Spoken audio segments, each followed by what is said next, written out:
Hi guys, EBPMAN here with Tablets for Me. And today we have with us a security camera that we're going to be reviewing. It's the Arlo 1080 HD security camera brought to us by Netgear.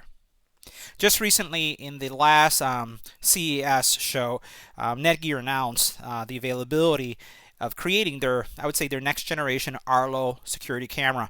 They do have security cameras today available that are known for being completely wireless. They run with batteries. They're able to be placed indoor or outdoor.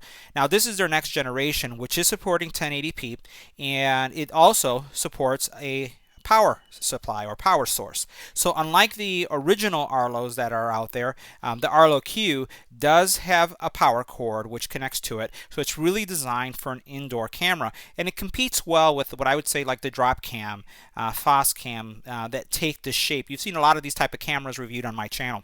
Let's take a closer look at some of the features and why you'd consider a camera like this. So now let's go ahead and take a look at some of the specs that we have here. As we mentioned in our introduction, it's a HD camera, 1080p.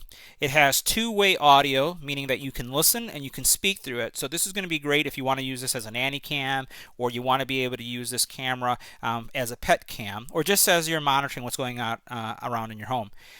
It has night vision capability to not only see what's going on in your home, also outside. Motion alerts that allow you to detect motion or noise. So that's neat that you can do either or. You do have activity zones, and these activity zones really give you the ability to set areas that you want to have detection. And this is something that I use personally in my home. My security cameras all are zoned, and if something goes through the zone, I get a notification saying that my driveway has had activity, or my mailbox has had activity. So this is going to give you the ability to really draw out areas in your house. The door, for example, was open and you can name it. So this is a really nice feature. Over here you have, and I think this is one of the things that really caught me off guard when I was looking at this product, and I was happy to be able to receive one, is that it comes with free cloud recording. And it's not just one day, it's not a 24-hour thing, it's 7 days of free cloud recordings. Now you can upgrade it, but I'd say that makes this product terribly competitive as it compares to the other products out there. When I think about other products, I'm specifically thinking about the drop cam, where you do have to pay for cloud recordings and access. That's something that I think is going to really help Netgear as they look at this product. You have 24/7 cloud recording. You can get some additional plans for this.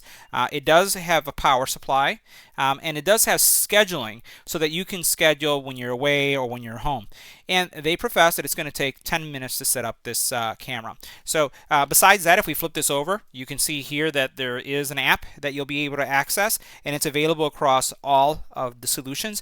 And what I like about this, and this is something that also I found surprising, even though it has Google, Apple, it also highlights that it works on the Kindle Fire, which is also a great option, because those of you who've been using the Kindle Fire know that there are several apps that don't function on the Kindle.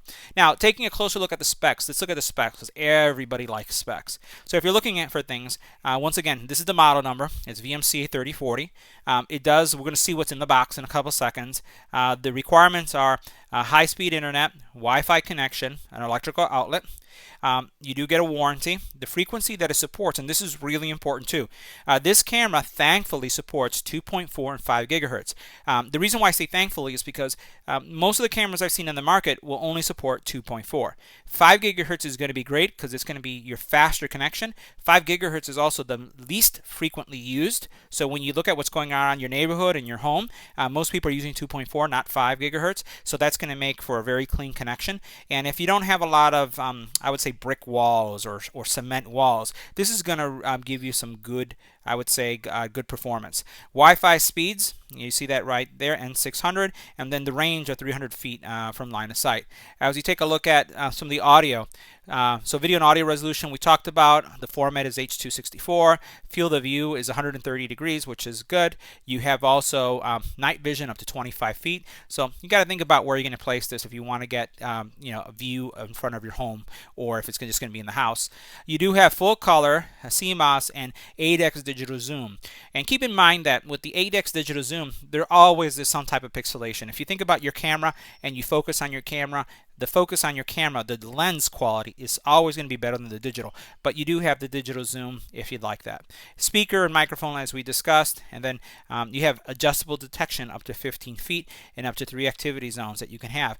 Now this is an area that I would say there was once upon a time, I would say, Dropcam, before it became Nest Cam, had this product beat, but also Dropcam has dropped or Nest Cam in this case, has dropped the number of activity zones that you can have. So what this basically means is, let's say you're looking at a driveway. You can have, let's say, a mailbox. You can have one activity zone would be the mailbox, one activity could be your driveway, and then one activity could be the walkway to your home, but you can't do anything else. That may be good for most people. It is for most, but it would be nice if it had more than 3. We'll take a look at that. Instant email alerts and push notifications, which means you're going to see something on your phone pop up. And then you have the AC power supply that we talked about. I think that's pretty much it. So what we're going to do now is let's do an unboxing. We'll check out the product and we'll see how it performs. So we'll go ahead and proceed with the unboxing. Just pull this piece out. A lot of companies have been focusing on packaging nowadays, so you're going to find that the packaging is becoming more and more unique. Let's see. I'll use my knife here, cutter, to open this up. So there's a lot of focus on how things unbox, most likely because of all these videos that we make. So here's our camera, and you're going to see that this is very similar to the Dropcam model and a lot of models out there. Everything is connected, so it's not something that you have to put together, and we'll look at this in a couple seconds, but it's a pretty hardy, it's robust, it doesn't feel inexpensive in any way. By the way, this is a little bit more than $200, right? So it's an expensive camera, but keep in mind you don't have to pay any kind of monthly rates unless you want to. So while you're paying a higher upfront fee, for the long run, this ends up being a cheaper camera, I hope. So we'll take a look at that in a second. Let's look and see what's in the box. Open this up. So it doesn't look, is there anything in here? No, it doesn't seem so. We have a little sticker that you can put on your door. I am a firm believer that you want to put any kind of alerts or notifications. And also it looks like it has a guide in there. So that's probably a user guide, so we'll put that aside. Here you have this is a mounting clip, and you can see that right here. Let's see if we can get that out. So this is going to allow you to mount it on a wall. So if you're going to mount this on a wall, if you're going to mount it, I like putting things, especially if I'm putting on the outside, I like putting Velcro on this. I put some industrial Velcro. You can get it at any kind of home repair store, and you can just Velcro it to your glass of your front window or on a second floor. That works out really well for me. Or you could put this on a wall. So I'm going to put that there to the side. You have a very long micro USB cable. Is it micro USB? It looks like it is. I don't see the other part to it. Oh, here it is. So it is a micro USB. You have your power brick. Let's continue to open that up. Your power brick, standard brick. You can see right there. Screws, so if you want to put things on a wall. And it looks like that's it. All right, so that's the unboxing, and just to recap once again, you have your power brick, you have your power cable, which is a USB, you have the mounting base, the user guide, and you have your camera. That's what you find in this package. Now, one other thing I wanted to mention.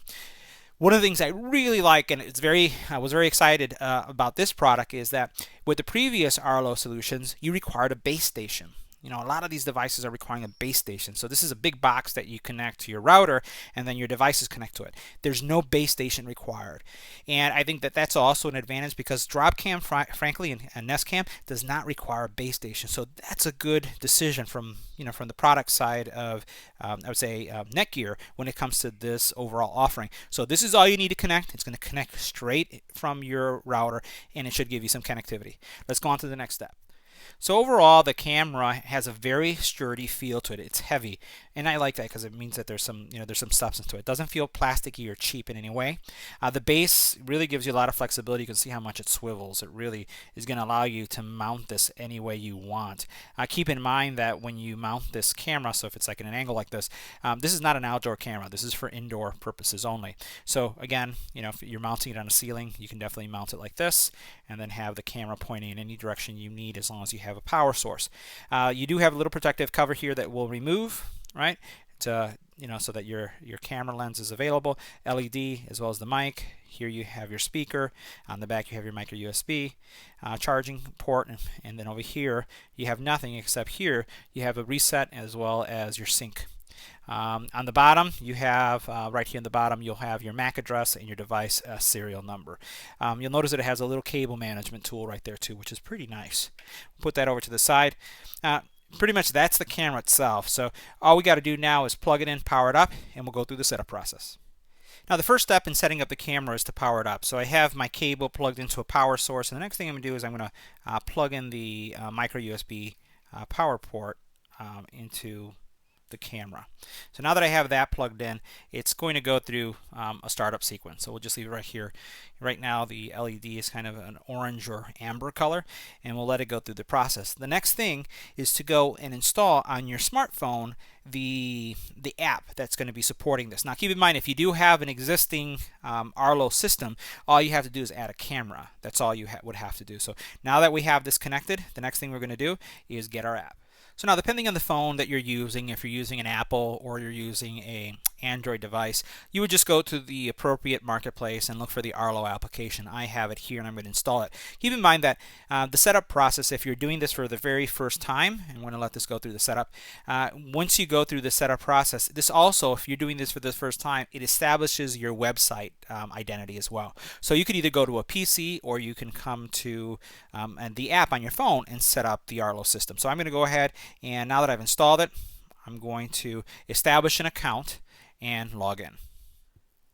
Now, part of the process of setting up the Arlo system, and this was the original system that I was talking about with the base station, this system does not require one, right? So what we're going to do is choose the Arlo Q. And the next step is that make sure that we've plugged in and wait until the light is blinking, and you can see that it's blinking there. So we're going to hit continue. And now what I'm going to do is set up my network. Right now I'm on my test on hub, but I'm going to switch networks because I want to go to a faster network that I have, or a faster router. So let me do that really quick. So now that I've connected my phone to the right network, it picked up my network SSID, the identifier, and now what it's telling me to do is, and I put in my password, it's telling me to press the sync button, and then I hit continue. So I'm going to take the camera, and here's my sync button. I'm going to go ahead and press that. It says press the sync button until the blue light starts blinking. So I'm going to press the sync button, and now you see the blue light is blinking, and now I'm going to hit continue. Okay. Now it says hold the camera 8 inches from the front of the monitor, so you can see that right there, and it looks like it's going to give me a QR code. So let's put that right on the side so you can see the instructions that are coming up here. I'm going to hit continue.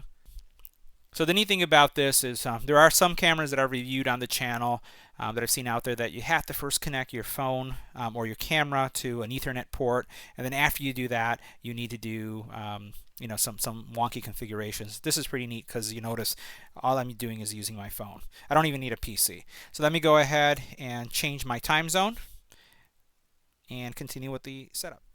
Now once I've selected my time zone, I'm going to have to establish my account. Keep in mind, this is the first time I do this, okay? So I'm going to fill in this information, and once I filled it in, I'm going to accept the terms and continue. Alright, so I've inputted my information, and one thing I want to highlight, if you do have another Netgear product, which I do, like I have Netgear routers and other devices, and you've already registered with the Netgear portal, it's going to recognize it, so you don't have to create a new account. So I didn't have to create a new account. All I did is I inputted my user ID and password, and I was able to log in and establish my Arlo account. Here you'll see the kind of offer, which I think is very competitive. $14.99, you're going to get 60 days of video in cloud, up to 15 cameras with unlimited support. That is incredibly competitive when I think about what some of the competition is doing, like what Dropcam or Nest Cam is doing. Here you have Premier, which is 30 days for $9, and Basic, which is going to be 7 days of recording, up to 5 cameras. Again, pretty nice. So I've selected this, and you can see what it says right here. 7 days of video memories in the cloud, records when movement and event is detected, up to 1 gigabyte, 5 cameras, support limited to 3 months. So we're going to go ahead and select it. We're going to go with the free. And now, again, I can have some other things. Here it's telling me with Arlo you can record non-stop continuous. Now, okay, so here's the difference. Basically what this is saying is that the other one is going to be really event based. So let's say, for example, it seems from what I understand here that if none of your alerts go off, meaning no one trips any of your activity zones, there isn't going to be any real history. Right? So if you have cars passing by, people walking by, you won't see that. The only times that you're going to get recordings is when someone invades one of those areas. So you got to think, is that important to you or not? So literally, do you want to see everything that's going on at all times, even if your alerts aren't being kicked off? Then you'll want to consider something like that. So here's some additional plans where you can get 14 days for one camera, 30 days for one camera. I'm going to go ahead and skip this plan for now. But that's it looks like it's an option. And it all depends on what's important to you. So here we have our information coming up. If we go back and focus, there is a software update that's required. I'm going to hit update. And what we're going to do is you'll notice that there is an update that's now available. Became available in January 25th. We're going to hit update, and we're going to let the update process continue with this. So let's give it a second to update, and then we'll see what's going on. Alright, so now that we've got the camera established and everything is working, let's take a look at how this camera functions. We'll take a look at some of the app settings. We're going to take the focus away from the camera and just focus on the solution itself and how you can interact with the app. Alright, so let's get in a little bit closer so we can see the app. A couple of things that you'll notice here, and I'll rotate the camera or the phone in a second so we can see everything. But you have some functions. Let's go into mode. And in the mode area, what you have the ability to do is to establish if it's armed, if it's disarmed. You can establish a schedule. And the schedule is going to give you a lot of flexibility. Really nice little schedule to determine when the camera is on, off, and you can add to the schedule. You do have also modes that you can add. So these modes, you can, for example, I can say, I'm going to just call this test for a second. And we'll see what that does. We'll hit next. And what we're going to do is hit next. And I want to have a trigger. What do I want the trigger to be? I can say I don't want it to be audio. I just want it to be motion. And then what I could do is I can actually create an area. So let's make sure that that's in focus because there it goes. Sorry about that. Alright, so let's go ahead and take a look at how the app works.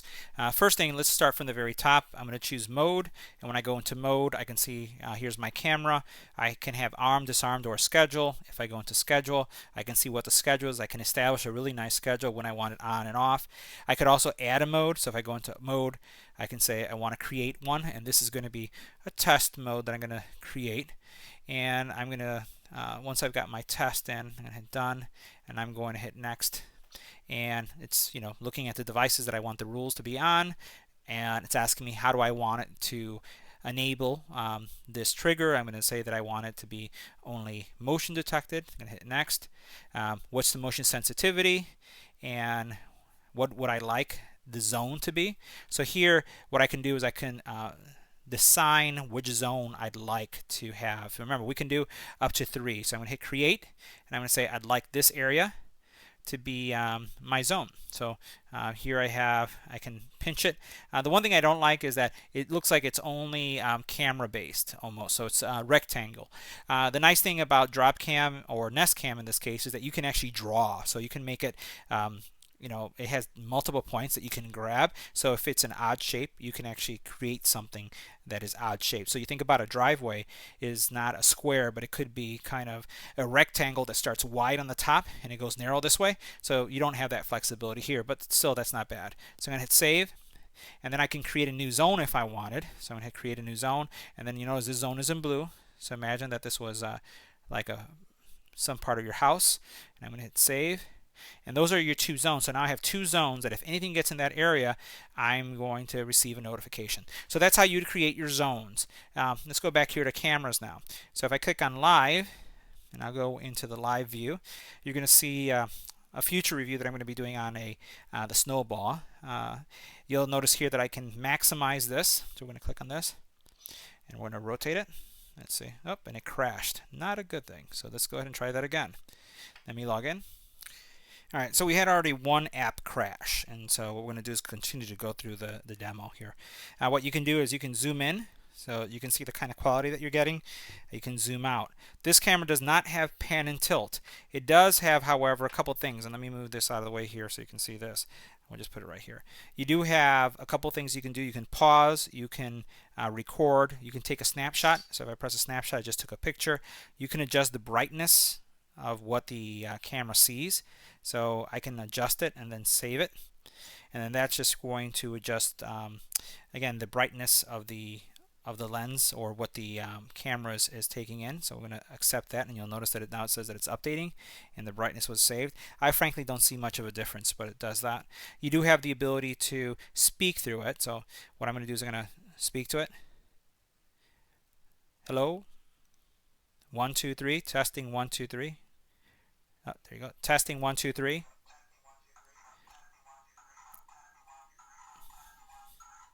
Now there was an echo because of the the camera and the recording that's going on, but let me try that one more time. Test 1 2 3. That was better. So what you can do is you can press and return. You'll notice that I got connection failed to this message. So retry. Some buggy stuff is going on. And if I were to press this button here, I'm going to actually hear the once it catches up, I'm going to hear myself speaking coming through the phone. It doesn't look like, it looks like it may have hung up. And yes, oh no, it's back. So one of the things I've been noticing just as I've been using the app, it is a little buggy at this time. It is a newer camera, so I'd expect that they're going to be addressing some of these things. But you're getting a sense of how the app and the camera work. Remember, there's a website to this as well. So here's a shot of my living room, and I just wanted to have this shot here just to give you a sense of the lighting conditions with a normal camera. We're going to switch to see what the security camera sees, and we'll see what changes.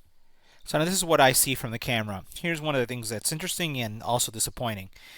You saw that there's a small light source coming through my blinds, and what you'll notice is that it's kind of like overpowering the camera. So you see kind of that glare that's happening here on the side. Let's see, so this one right here.